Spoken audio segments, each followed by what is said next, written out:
What about a guy crying? Are you okay with your man crying?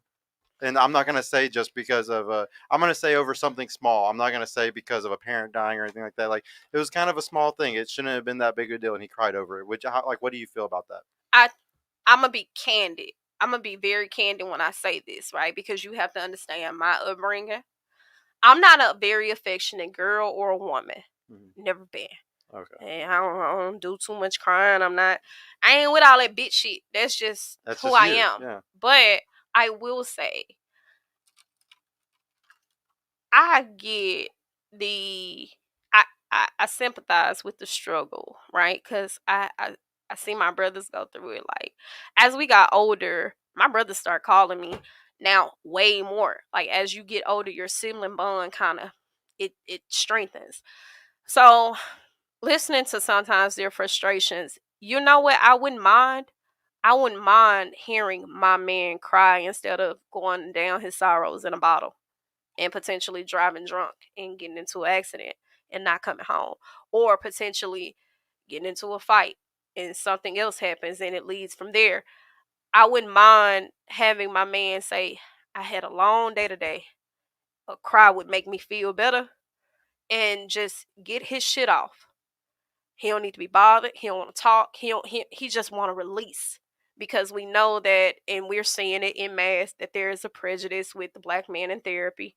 That whole fucking segment is very much so not for them.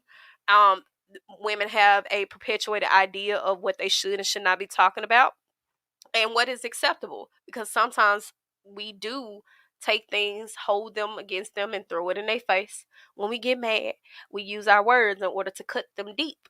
But I would just say it's really contingent on what they look like.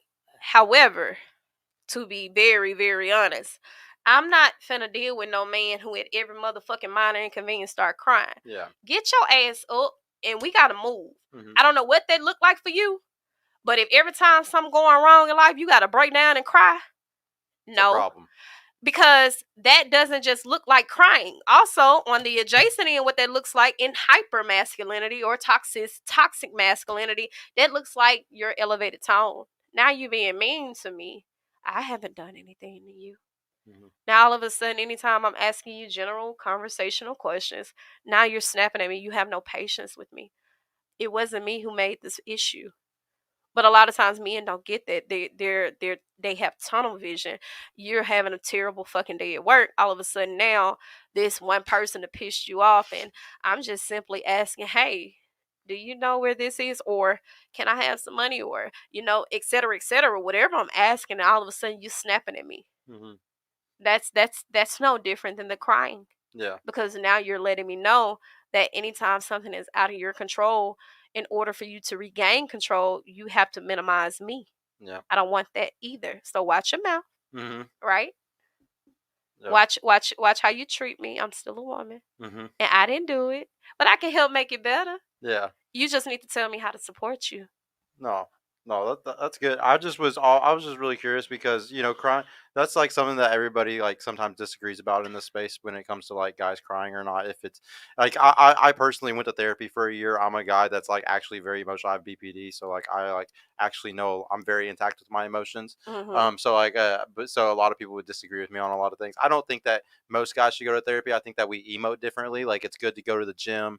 It's good to go be physical. Like sometimes we just let out things like more physically than like how women love to talk We about their love to issues, talk. love to talk. I talk a lot. Yeah, so like I think sometimes some guys, but like I was one of those guys where I had to talk, and I found a therapist that was a guy that was awesome guy therapist, and he gave me awesome manly advice, so Well, it was fine. I've done therapy.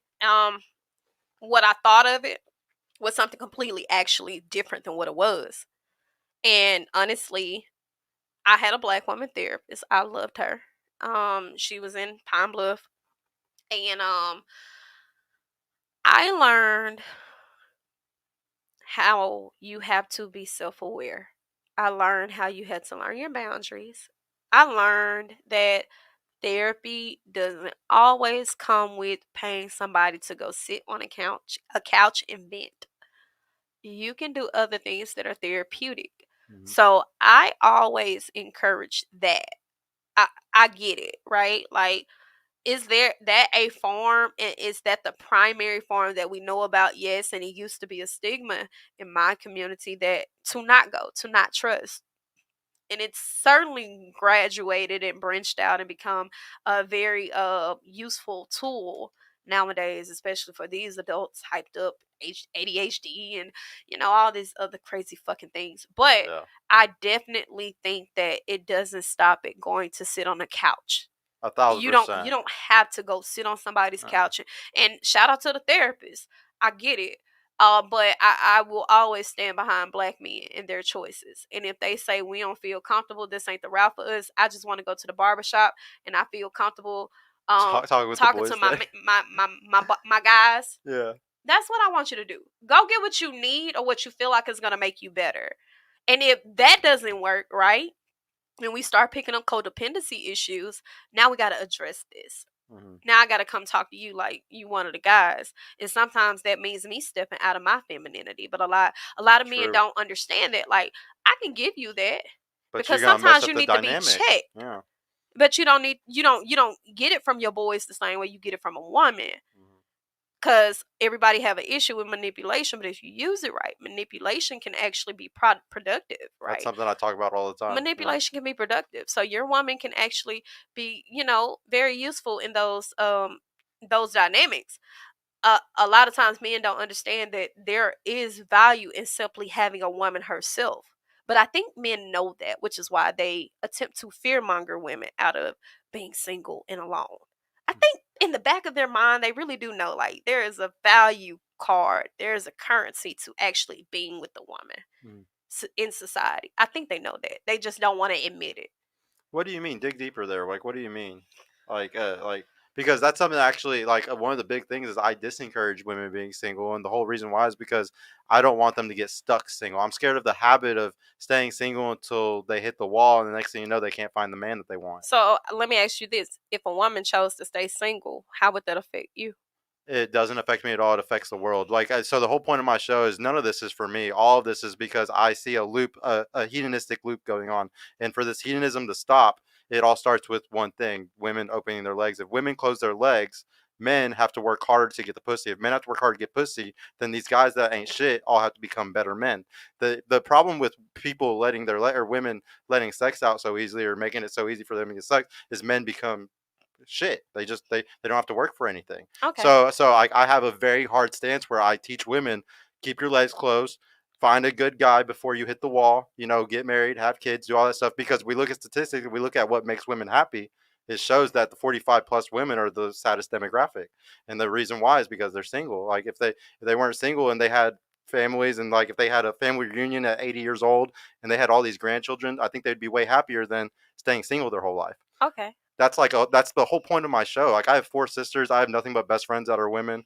I have a daughter. The whole point of me doing the show is because I really care about women, having good, happy lives. And I know that for them to have a good, happy life, it's going to be like what I was raised in, which was two happy families. Mhm. What I saw my whole life, which was awesome family reunions with my grandparents and all my family and stuff.